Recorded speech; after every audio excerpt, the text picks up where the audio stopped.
the route of how I make music is always literally I just do exactly what I want to do. So even if folks are like, oh, this was what I really liked by you, or oh, that song was my favorite, not to sound callous or anything, but it's sort of irrelevant. It's like me making music is like a positively selfish endeavor where I'm like, I feel like making this kind of record now. And so that's what I do.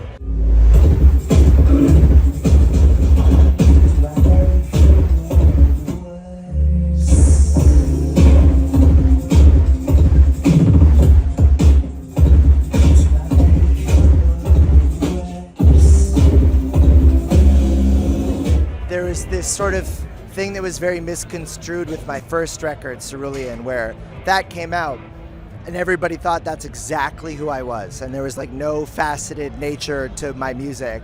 And it was sort of important to me to do a record after that that was almost the opposite. There was just something very, very different to let me basically do whatever I wanted for the rest of my career, which is now what's happening, you know what I mean? Doesn't mean it's better or worse or anything else, it's just I feel free. I am free, so it's very, very cool.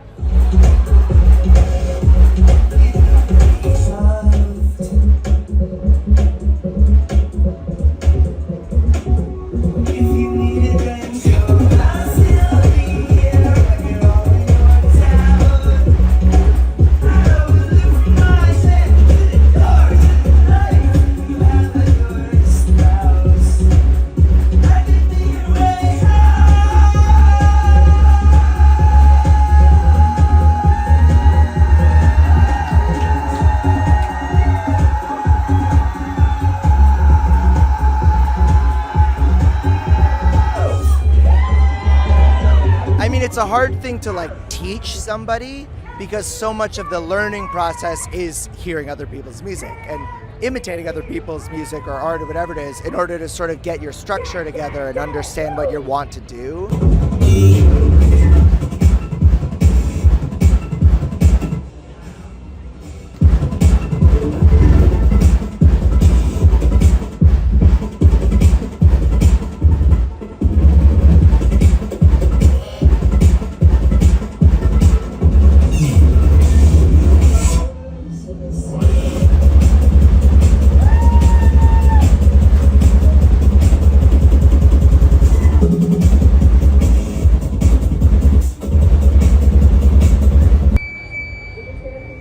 Sorry,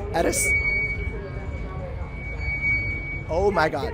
Let's walk over here. But it's the type of thing where it's hard to teach somebody that that's what you're trying to do, is to like become your own person and become your own identity in music.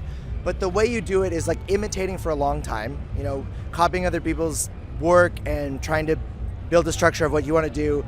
But you get to a certain point of it literally feeling like that's not enough anymore.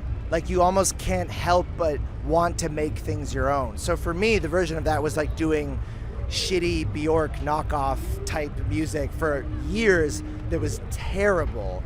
But then at a certain point, I just had been doing it for so long that it started to change into something that was way more my own thing.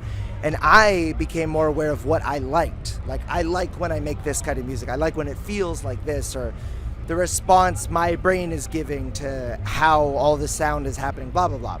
So I don't know. It's hard to teach, but the biggest lesson is just time. Giving yourself time with it to figure out what it is.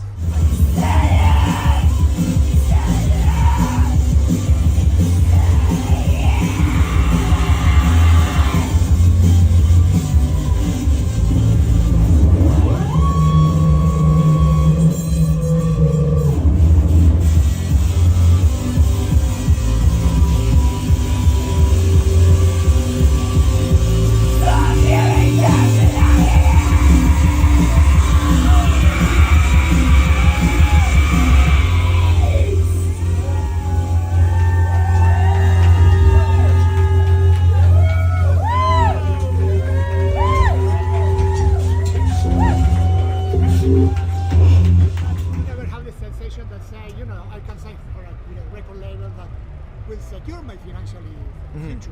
Yeah. That is a key point, yes. and you have to make a decision. How was it in your case? Wildly difficult because of how staunch I am about doing what I want to do. That didn't line up well with the success of my first record because I just kept wanting to do whatever I wanted. And there's been a lot of ups and downs financially, but so much of it is still just making stuff that's honest for me, because even if the money isn't there, even if the reception isn't there, even if the reviews aren't there for whatever you're doing, if you still made the record you wanted to make, it's way easier to continue to make music. You know what I mean? And that's where I'm at. Thank you so much.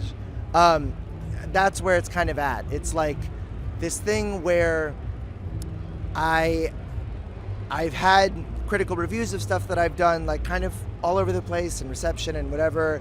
And my own personal satisfaction at the end of every project has been that same feeling of like, I did what I set out to do. So regardless of what happens after that, it's like, oh, I can still look forward to trying to achieve that same feeling with the next project or the next music I make. So it's financially weird. I'm not going to say it's easy, and there's no right answer to the finances of being a musician, especially right now.